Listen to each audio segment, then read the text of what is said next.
New vision విద్యా సంస్థలు వారిని వేదిక మీదకి ఆహ్వానిస్తున్నాం. పుష్పగుచ్చాన్ని అందించవలసిందిగా డీజీపీ గారికి కోరుతూ.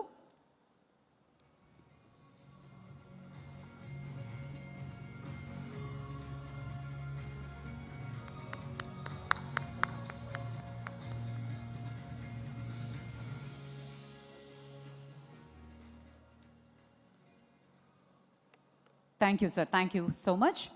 Over to you, Anjali Garu.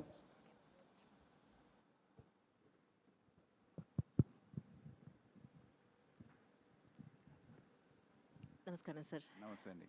చాలా సంతోషంగా ఉంది. విడిగా ఎన్నిసార్లు అంటే మా జర్నలిస్టుల కాల్ ఎక్కడా ఉంటుంది.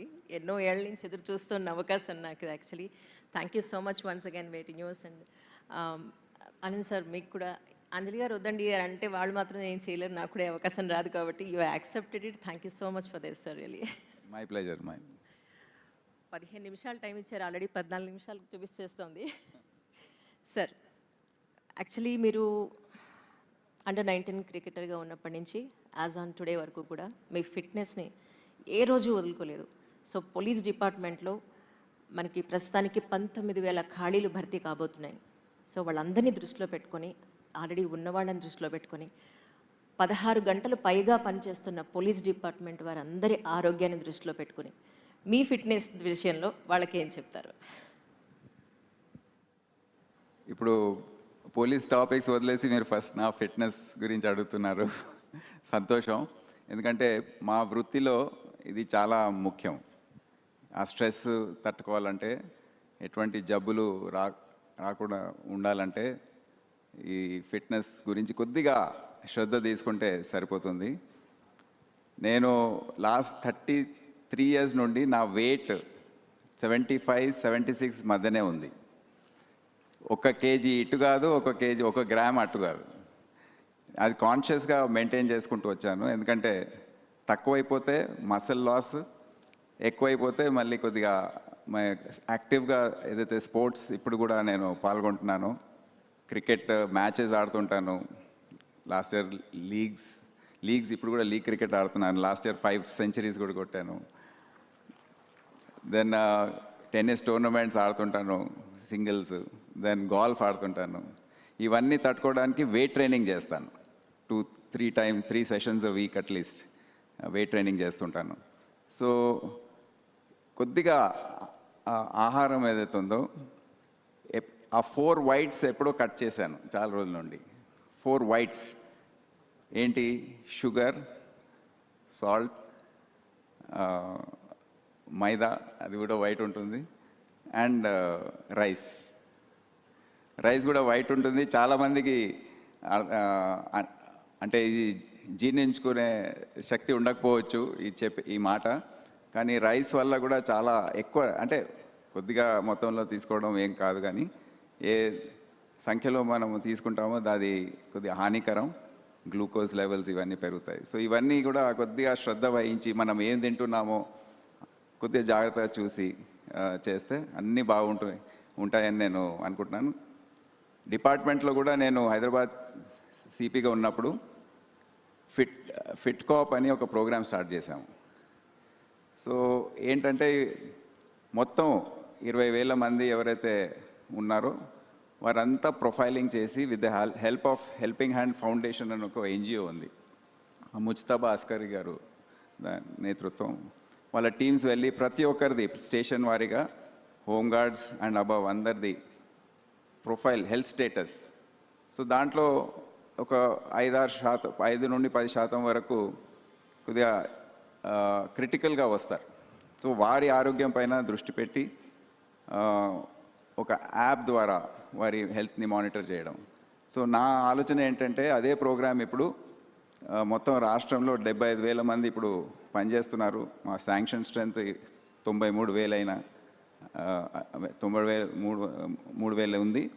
ఒక 20,000 వేకెన్సీస్ ఉన్నాయి కనుక ఎవరైతే ఉన్నారో వారందరి హెల్త్ ప్రొఫైలింగ్ చేసి ఒక కార్యక్రమం టేకప్ చేయాలని ఆలోచన ఉంది. దానికి తగిన స్పాన్సర్ కానివ్వండి, technology interventions through app monitor చేయడానికి ఒక టీమ్, అదంతా కూడా రెడీగా ఉన్నారు. వారితో మళ్ళీ డిస్కషన్స్ చేసి ఇది చేయబోతున్నామని తెలియజేస్తున్నాను. మీరు తెలంగాణకి మాకు పక్కా లోకల్ డీజీపీ. మొట్టమొదటిసారిగా తెలంగాణకు దొరికిన లోకల్ డీజీపీ మీరు మాకు.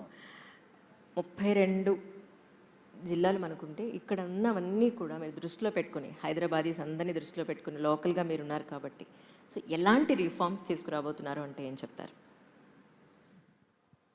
ఇప్పుడు నేను హైదరాబాదీ అంటే ఎవరైనా అడిగితే మీరు హైదరాబాదీ అంటే 150% అంటాను, 100% కూడా కాదు. నేను పుట్టింది పేట్ల బోర్డ్స్ జడ్జ్కి ఖానా హాస్పిటల్లో, చదువుకుందంతా, క్రికెట్ ఆడిందంతా హైదరాబాద్ కోసమే. ఇక్కడే చదువు కూడా మొత్తం, ఎక్కడ ఢిల్లీ ఎక్కడ కూడా వెళ్ళలేదు. సో ఆర్ట్స్ కాలేజ్లో ఉన్నప్పుడు ఎగ్జామ్ రాశాను, ఫస్ట్ అటెంప్ట్లో ఇది పాస్ అయ్యాను. సో అంతా హైదరాబాదీ అని చెప్పవచ్చు టోటల్గా. ప్లస్ పని చేసింది కూడా ఫస్ట్ 10 years మొత్తం తెలంగాణలోనే, వరంగల్ జిల్లా, ఆదిలాబాద్, నిజామాబాద్ ఈ ప్రాంతాల్లో పనిచేసి మళ్ళీ తర్వాత కృష్ణా జిల్లా ఆ అటువైపు వెళ్ళాను.